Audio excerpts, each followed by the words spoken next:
Mojo. Tonight, We'll pause. Protesters are in the building. Thank you. an armed mob storms the centre of American democracy. We will stop the steal. We'll head to Washington as shockwaves reverberate around the world. It's chaos. It borders on sedition. And it must end now.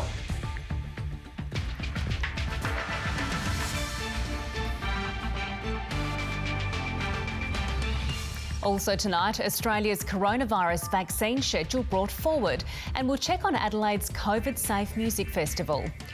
Plus, a 13-year-old boy reunited with his family after a night lost in the southern Flinders.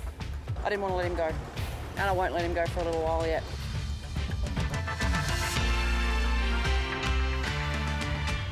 Good evening, Emma Rebellato with ABC News. It's been labelled an assault on liberty and one of the darkest moments in recent American history. Donald Trump loyalists have stormed the US Capitol in a deadly day of chaos, viewed by some as a failed insurrection plot. Thousands of supporters stormed the building, summoned to Washington by the president. The mob overcame a heavy police line, some making it all the way to the Senate floor. In the mayhem, a woman was shot and killed, and lawmakers forced into hiding. These are pictures of the Capitol building tonight. Order has been restored for now, but a curfew that was imposed last night will soon be lifted. Washington is a city on edge as the rest of the country and the world counts down to the transition of power. Correspondent Greg Jennett begins our coverage. A ragtag revolt under a billionaire's branding. People power, ugly and unleashed. The marauding mob was unstoppable, too much for brittle police ranks to hold the line. Gas! Gas! Gas! Medieval methods helped too. And those who didn't rush the doors in their attack on the home of American democracy treated it like a true home invasion. Breaking and entering, then rampaging through its hallways.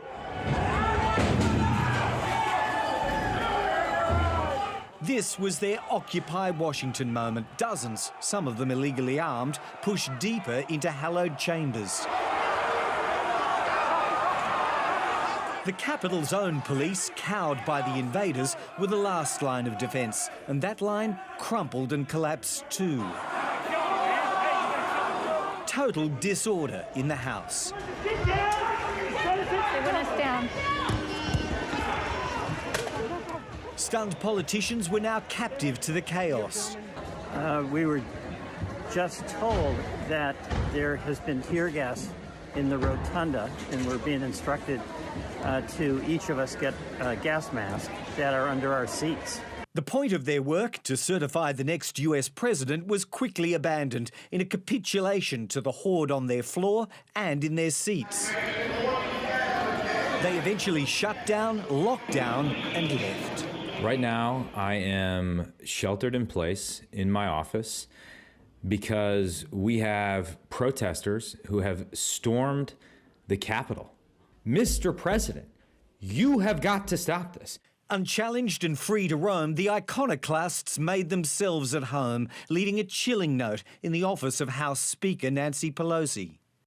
America's political leadership was in hiding. The president-elect, hundreds of kilometres away in Delaware, took it upon himself to lead. It's chaos. It borders on sedition. And it must end now. 13 days ahead of assuming any actual power, Joe Biden pleaded with the current president to use his.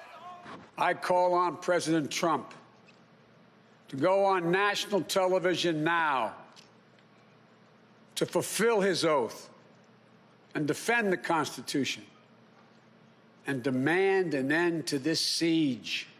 Eventually, Donald Trump did respond with a Twitter video message, but without any condemnation of those who'd rioted in his name. This was a fraudulent election but we can't play into the hands of these people. We have to have peace. So go home. We love you. You're very special. In time, authorities cleared the capital. And in retreat, the president's supporters lashed the news media. There was nothing fake about their menaces and nothing to diminish the carnage they wrought. One woman was shot dead in a confrontation with police. A number of police and Secret Service were saying, get back, get down, get out of the way. She didn't heed the call, and as we kind of raced up to grab people and pull them back, they shot her in the neck. Dozens were arrested by nightfall when security agencies retook the capital and flushed a short-lived insurgency well clear for blocks around it.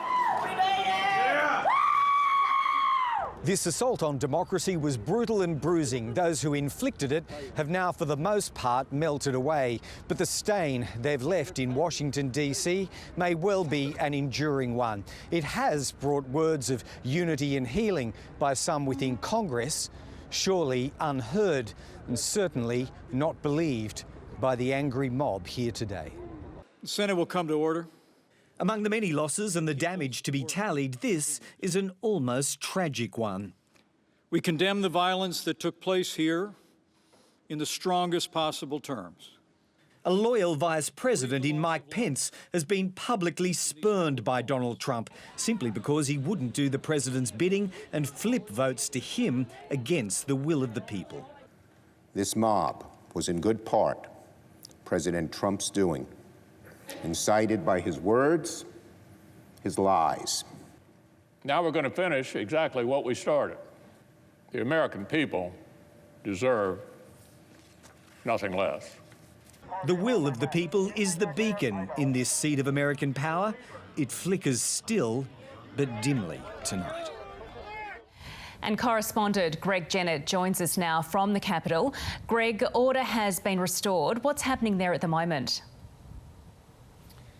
Police have most certainly prevailed in this rolling security operation that went for hours here, Emma. That is true. The curfew has been imposed. And in fact, on our way to this point at the Capitol Hill, where we're speaking to you from now, we traversed some 20 city blocks and didn't see any protesters at all. And in fact, many of the police units, particularly specialist outfits like the riot squad, have disbanded and gone home as well in the early hours of the morning local time. So most of the protesters are from interstate. We can only imagine that they are now following the curfew back in their hotel accommodation and presumably set to depart Washington, D.C. tomorrow. And despite everything we've seen today, Trump loyalists in Congress have pushed ahead with that last-ditch attempt at overturning the election. What did we see? They are persisting, Emma, but perhaps not with the same level of determination they had held before the Capitol was so dramatically overrun. So they are going through and disputing some electoral college state victories that were awarded to Joe Biden, but they may not be contesting as many as originally thought. We've had Pennsylvania being dealt with, and before that we had Arizona dealt with. But in Arizona's case, comprehensively dismissed on the numbers. So Republicans are going through the motions. They may not quibble now over a full deck of 6 states. They might settle for just 2 or even 3. And that means that at some point in time, after they've gone through these processes and all the votes are certified, then Joe Biden will be endorsed by Congress as 46th president-elect. Then remains only to go to inauguration on the 20th of January. OK, Greg, thank you. We'll come back to you in a moment. Those extraordinary scenes followed a crucial runoff election in the state of Georgia. After both seats were called for the Democrats, Trump once again peddled his baseless claims of election fraud, revving up his loyal supporters into a fury. North America correspondent Catherine Diss was outside the Capitol as the protesters stormed the building. In their thousands, they came, marching on the seat and the heart of American democracy. USA! USA! breaching its defences for the first time in more than 200 years.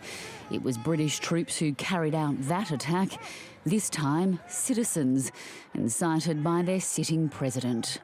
Americans need to stand up to these tyrannous bastards, and we need to just take our country back. This is an unprecedented statement against America's Constitution and its electoral process. These supporters have come from all parts of the country to back the president.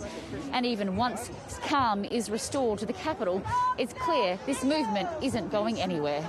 Police were able to secure the area, but not without a fight. And as soon as I took my gas mask off, they sprayed me in the eyeballs with mace. To the protesters, there are just two groups of people. Patriots and traitors! As the city neared curfew, they defied orders. There it is. That's tear gas coming our way. Police upped the ante. Does that seem weird to you? Tensions boiled over.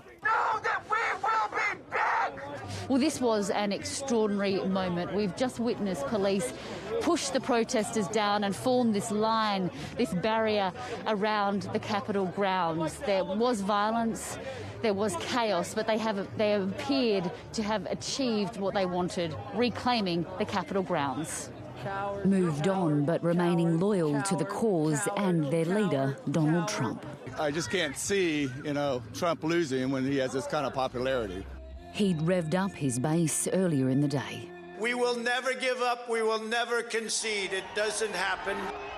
We won this election, and we won it by a landslide. This was not a close election. The powers that be are not counting the votes, and there's no question in our mind that Trump is our president, and we want to try to save our country. Despite his ardent supporters, the political fallout from Donald Trump's tenure is now clear. He failed his first electoral test since losing in November. Two crucial Senate seats in Georgia, both won with margins less than 2%. The Democratic wins hand Joe Biden control of the Senate. May my story be an inspiration to some young person who is trying to grasp and grab hold of the American dream. A stinging rebuke for the one-term president, who'll leave office losing Republicans the presidency, the House and the Senate. Catherine Diss, ABC News, Washington. The question now is, what will Donald Trump do next?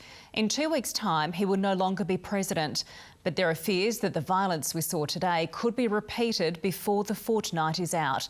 Here's Chief Correspondent Philip Williams. The lights were on at the White House, but a darkness had already descended on Washington in a day of high drama. Donald Trump could do little but watch as his Vice President, Mike Pence, condemned the actions of his boss's supporters. To those who wreaked havoc in our Capitol today, you did not win. Violence never wins. Freedom wins. The law and order president appeared to encourage his people, blaming his political opponents for the violence, tweeting that these are the things and events that happen when a sacred landslide election victory is so unceremoniously and viciously stripped away. It was the final straw for the social media platforms. Twitter banned him for 12 hours, Facebook for a day. And even for his strongest allies, it was too much. All I can say is count me out. Enough is enough. And for those Republicans who've stood against him, today was the culmination of 4 years of division. What happened here today was an insurrection incited by the President of the United States. There are reports some in the President's cabinet have considered invoking the 25th Amendment, forcing the President out of office. They're only whispers, and it is unlikely to happen. But today's violence and the President's response will damage Donald Trump's legacy. From 3 former presidents with legacies of their own, there was unified condemnation. Barack Obama said today's violence was incited by the sitting president and called it a moment of great dishonour for our nation. Bill Clinton said the assault was fuelled by more than 4 years of poison, pitting Americans against one another. And former Republican President George Bush said he was appalled by the reckless behaviour of some political leaders since the election. In 14 days, Donald Trump will join those men as the latest former president, when Joe Biden is inaugurated in front of the very building that was invaded today. I, Donald John Trump, do solemnly swear. It's tradition for previous presidents to attend the inauguration, just as they did in 2016. But Donald Trump said he won't be there. Instead, there are suggestions he'll launch his 2024 campaign at the same moment. Aides are now pleading with him to change his mind and show support for the democratic processes. Leaders around the world have expressed their deep concern and are also hoping for that smooth transition, with or without Donald Trump. It is, after all, supposed to be the bastion of democracy. Australia has upped its travel warning for the Washington area, with our Prime Minister describing the events as heartbreaking. We hope for a peaceful and stable transition of government to the new administration elected by the American people. With tens of millions of loyal followers, he has hinted he could run again in 4 years as a Republican or even spearheading his own party. In the interim, he may start his own media empire to promote the reality star turned president, who has many more surprises ahead. Chief Correspondent Philip Williams reporting there, and Greg Jennett is still with us. Greg, another extraordinary day in Trump's America. That citywide curfew lifts shortly. What's daybreak likely to bring with it today? Yeah, that curfew will come off just after dawn here, Emma. That's true. And we imagine that most of the troublemakers will go home. But that is probably least of the considerations that confront the United States of America as a nation from sunup tomorrow. Foremost now is to reckon with how it wants to conduct its politics from here. So the events of today have brought us to a crossroads where a turn can be made towards some unity and civility now that the country has been jolted as it was, or it can continue to go down that path of division, violence and destruction that played out here so dramatically. That is what this country must now grapple with, and almost certainly will from tomorrow, Emma, perhaps over the weeks, months or even years to follow from then.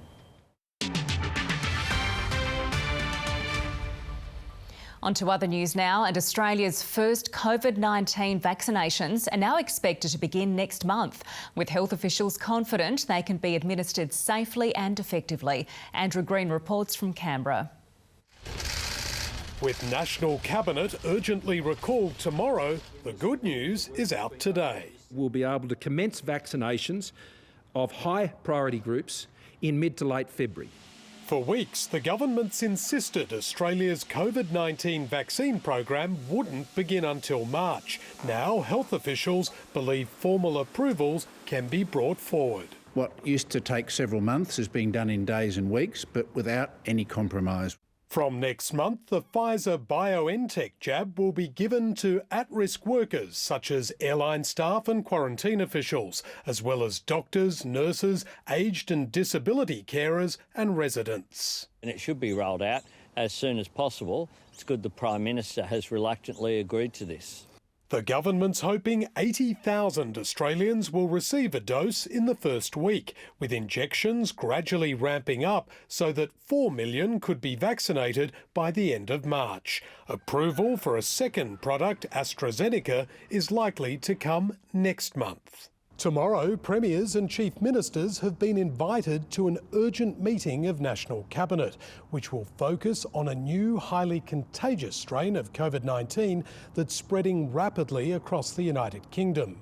And the ABC can tonight reveal several new travel restrictions that will be considered by the leaders. They include mandatory mask wearing on all domestic and international flights and COVID testing of overseas passengers before and after flying into Australia. Leaders are also being urged to consider new secure sites for quarantine. The Australian government could look at using military sites, Australian Border Force facilities. But shutting the border to the UK isn't on the agenda. Andrew Green, ABC News, Canberra. Queensland health officials have had their worst fears confirmed late today. A hotel worker who's tested positive for coronavirus has the UK strain. Restrictions have been reintroduced across Brisbane with an air alert for 3 suburbs as authorities scramble to contain any spread. Queensland health authorities are racing to prevent an outbreak after a Brisbane cleaner at a quarantine hotel has tested positive to the highly contagious UK strain of coronavirus. Aged care homes across Greater Brisbane have been locked down and visits to hospitals and disability accommodation banned. One new case of COVID-19 has also emerged in Sydney, linked to the Northern Beaches, a region preparing to come out of lockdown. Was quarantined for a period, then left quarantine and developed some symptoms. A mystery Victorian case has also been linked back to the Northern Beaches outbreak. People who went to the Boxing Day test or the sales at Chadstone are still being urged to get tested, as the state recorded no new cases for the first time this year. As other cities work to suppress outbreaks, Adelaide is amping up to host one of its biggest music festivals since the pandemic. People want to see music, they want to enjoy themselves, so we've just been looking for ways that we can do it. The Summer Sounds Festival will start tomorrow, operating with an 80-page COVID-safe plan from SA Health. The format, copied off UK festivals, will allow up to 2,000 revellers a night in small pods. There will be no bars. Instead, drinks will be ordered through an app and delivered to the pod. It's heartwarming to see people who have had their careers crunched by the pandemic be able to work again. Headline artist Bernard Fanning has been granted an exemption to travel from Byron Bay, but other performers may have to quarantine or cancel if border restrictions change. For many artists, it will be their first major performance since last February. Up to 10 cancellations just over and over, so getting this far is just like, I love it already. The event will run throughout January. Claire Campbell, ABC News, Adelaide. A teenager lost overnight in the Mount Remarkable National Park in the state's mid-north has been located safe and well. Police have praised 13-year-old Logan Good for remaining calm and finding his way to a remote cabin to ask for help. Neil Cross reports. Every parent's worst nightmare can have a happy ending. Hayley Good reunited with her son after an 18-hour ordeal. I didn't want to let him go, and I won't let him go for a little while yet. State Senate.